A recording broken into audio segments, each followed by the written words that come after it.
प्यारे बच्चों, यदि आपने इस कहानी का दूसरा पार्ट नहीं देखा तो बाएं हाथ पे ऊपर की तरफ इकाई बटन आ रहा है, पहले उसे दबाकर इसका दूसरा पार्ट देख लीजिए, तभी आपको इस कहानी की समझ आएगी। जब श्याम अपने चाचा के घर पहुंचा तो उसने चाचा को बैग वाली पूरी बात बताई। फिर वो खाना खा के सो गए। रात को चाचा ने उसका बैग भी बदल दिया।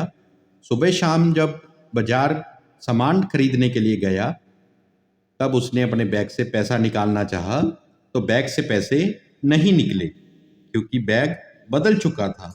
श्याम गुस्से से फिर उस जंगल की तरफ गया और वहां जाके चिल्लाने लगा, बाहर निकलो, मैं अब तुम्हें खा के जाऊंगा, मैं अब तुम्हें नहीं छोड़ूंगा।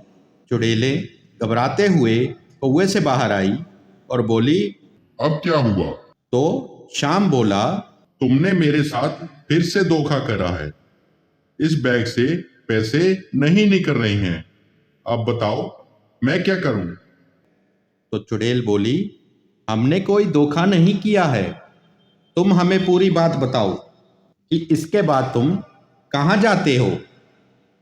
फिर श्याम ने पूरी बात चुड़ैलों को बताई तो चुड़ैल समझ गई। उसने कहा, तुम्हारे चाचा ने बर्तन और बैग बदल दिया है। तो श्याम ने कहा, अब मैं क्या करूं? तो चुड़ैल ने उसे एक तरकीब बताई।